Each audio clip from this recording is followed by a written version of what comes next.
여러분 안녕하십니까? 하나님의 평강이 마음속에 가득하시기 바랍니다. 저는 오늘 성령과 말씀과 기적이라는 제목으로 여러분과 함께 은혜를 나누고자 합니다. 본문 말씀은 창세기 1장 1절로 5절입니다.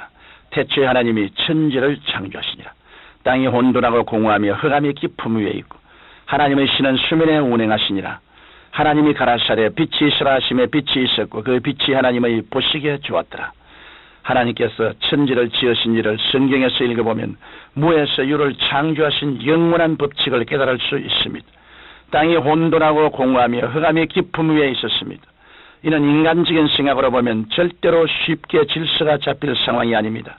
그런데 성경은 말씀하시기를 하나님의 신은 수면에 운행하시니라고 했습니다. 마치 암탉이 병아리를 품듯이 성령이 그 혼돈의 세계를 품었습니다. 그러자 하나님의 말씀이 주어지고 그 말씀을 따라 성령께서 무에서 유를 창조하신 것입니다. 이것이 우리는 성령께서 하나님의 창조적인 능력으로 임하여 계신다 해도 성령님은 말씀을 통해서 일하신다는 것을 알아야 합니다. 우리 눈에 보이는 이 세계 만물들은 성령께서 말씀의 본을 따라서 역사하여 창조하신 것입니다. 그러므로 우리가 이 원리를 잘 알 때 우리의 삶은 성령께서 위대한 창조를 이루시는 바탕이 되는 것입니다. 첫째로 성령님이 우리와 어떤 관계인가를 살펴보시겠습니다. 성령께서는 우리 인간과 깊은 관계를 가지고 계십니다. 구약시대에는 성령이 제사장과 예언자에게 임하셨습니다. 그래야 인간으로서는 상상도 할 수 없는 위대한 일들이 성령의 능력으로 이루어졌던 것입니다. 그 다음에 성령님은 예수님의 생애 전체에 함께 일하셨습니다. 또 오순절날에는 마가다락방의 120문도에게 임하셨으며 지금은 회개하고 예수 믿는 모든 사람에게 오셔서 새로운 세계, 새로운 질서, 새로운 하나님의 나라가 임하게 만들어 주시는 것입니다. 성령님은 인격적인 하나님이시기 때문에 우리가 언제나 인격적으로 모셔야 성령께서 우리의 삶에 역사해 주십니다.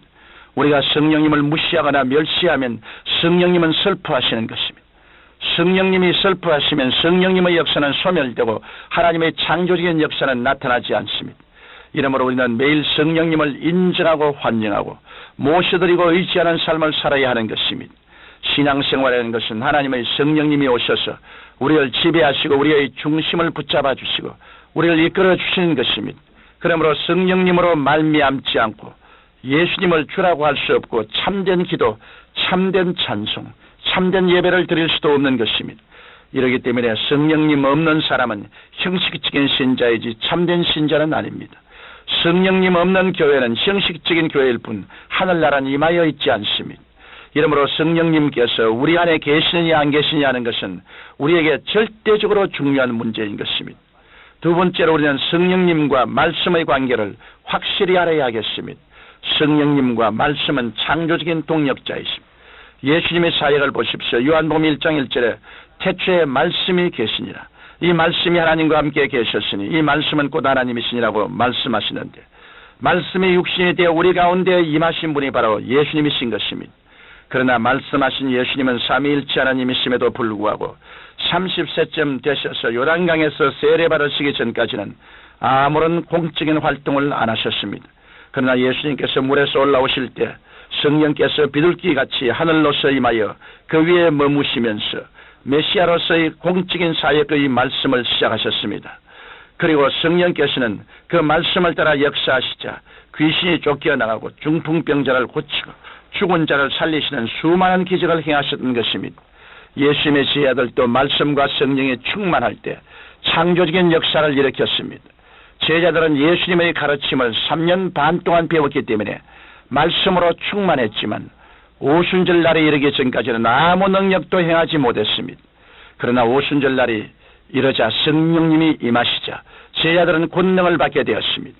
그래서 베드로가 일어나서 말씀을 전가할 때 성령이 말씀을 쫓아 역사하심으로 하루에 3,000명이나 회개하고 세례를 받았습니다.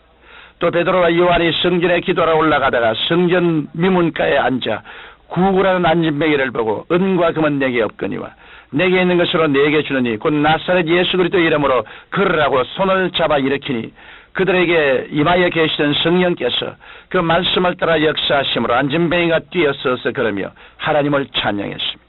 이러한 기적은 말씀에 따르는 표적이 되었기 때문에 하루에 남자만 5,000명이나 믿고 돌아서는 역사가 일어났던 것입니다. 성령 받기 전의 제자들은 아무런 힘이 없었으나 성령께서 그들 위에 임하신 뒤로부터 성령께서 말씀을 따라 위대한 기적을 만행하시게 된 것입니다.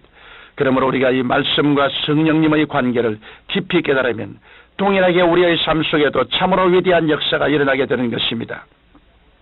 하나님께서는 예수 믿는 모든 사람에게 성령님을 부어주셨습니다. 그럼에도 불구하고 오늘날 많은 성도들이 성령님의 역사를 체험하지 못하는 것은 하나님의 말씀을 읽지 않기 때문이요, 기도하지 않기 때문입니다. 매일 하나님의 말씀을 읽고 기도 생활을 하여 성령님으로 충만할 때 우리는 이 육신의 세계 속에 살면서도 영적으로 하나님과 함께 사는 놀라운 역사를 체험하게 되는 것입니다. 우리가 성령님의 역사를 체험하지 못하는 또 하나의 이유는 성령님이 역사하실 말씀의 분명한 본을 제시하지 않기 때문입니다. 믿음의 선언을 하지 않기 때문입니다. 그러므로 우리는 말씀의 본을 믿음으로 선언해야 합니다. 나는 십자가 밑에서 보혈로 하나님과 화해하고 성령님의 능력으로 의로운 사람이 되었다고 말해야 합니다. 그리고 주께서 나의 연약한 친히 담당하시고 병을 짊어지고 가셨다. 제가 채찍에 맞음으로 나는 나음을 입었다고 선언할 때 성령께서 그 말씀의 본을 따라 고쳐주시는 것입니다. 물론 우리가 아직까지도 나는 병이 안 나았는데 아직까지 아픈데요라고 말할 수 있습니다. 있는 병을 없다고 말하는 것이 아닙니다. 그럼에도 불구하고 우리는 말씀을 시인하여 성령께서 치료하시는 역사를 고대해야 합니다. 제가 채찍에 맞음으로 내가 나음을 입었다고 말하는 것은 믿음을 선포하여 새로운 건강을 만들어내는 것입니다. 또한 우리가 현실적으로 가난하고 실패하여 어려울 때가 있습니다. 그것을 무시하라는 것이 아닙니다. 그러나 이런 환경 위에 성령께서 역사하셔서 형통의 복을 창조해내시도록 말씀의 본을 제시해야 한다는 것입니다.